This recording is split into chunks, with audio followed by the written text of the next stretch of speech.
Ayan, magandang hapon mga kamanok. Ito mga kamanok, meron ako ngayong ginagawa dahil requirements to ng pulo, dahil ipabe-verify ko yung kontrata ko sa pulo, dahil yun nga guys na direct hire nga tayo, galing tayo ng Saudi at hindi tayo dumaan sa agency para mag-process para sa ating OEC.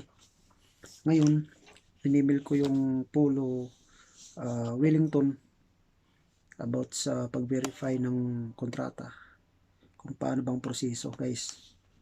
Ayan guys, bali nung in-email ko nung last Friday, nag-reply kagad sa akin.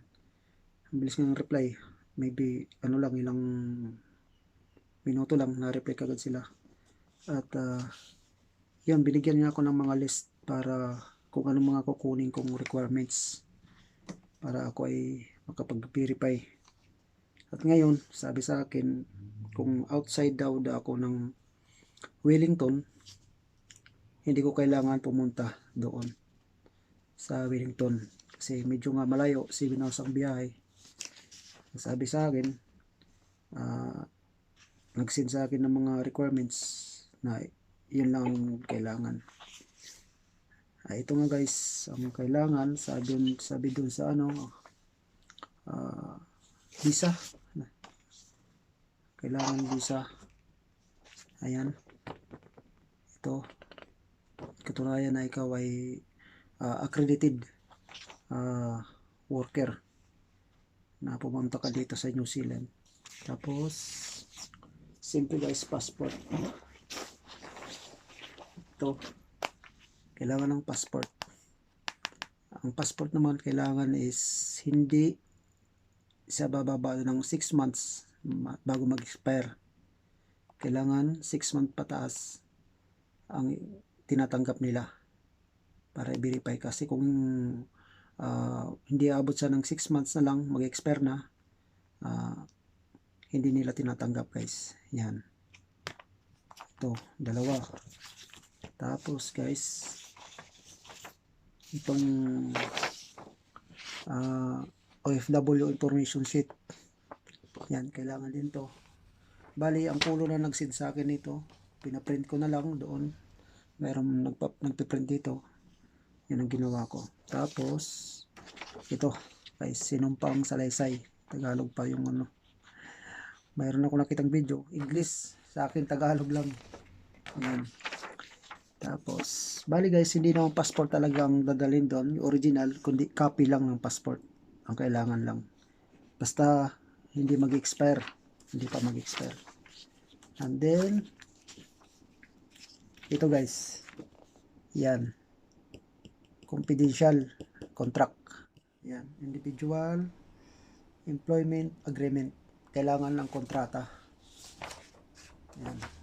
Kontrata talaga guys ang kailangan para i-verify nila yung contract mo. And then ano pa ba? Payslip. Ayan guys, payslip. Yung ito, payslip. Yan. Kailangan ng payslip. Kasi kung walang ID ng company, kailangan payslip ang kailangan nila. Pati guys, yung tinatawag na addendum sign. Ngayon, ang addendum sign guys, kung wala ako noon, wala sa company namin, ibig sabihin ang addendum sign, once na ikaw ay nagbakasyon sa Pilipinas, kailangan, o kung mayroon man mangyari sa'yo, ang kumpanya ang sasagot sa iyo kahit nasa bakasyon ka. Pero kung ang kumpanya namin ay wala namang ganun siguro, kaya sabi ng sabi ng Polo Wellington, kumuha na lang daw ako ng insurance. Yan guys, bali ang kinuha kong insurance, pangalan ng insurance ito, Paramount Life and General Insurance. Yan ang accredited nila guys. Yan ang insurance nila. Yan guys, i-stable ko lahat to. Marami-raming papel to.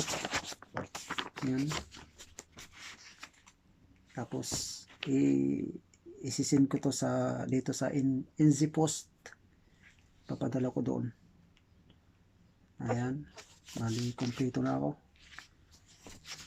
Tapos, magbibigay ako ng envelope din. Pabalik naman sa akin return envelope.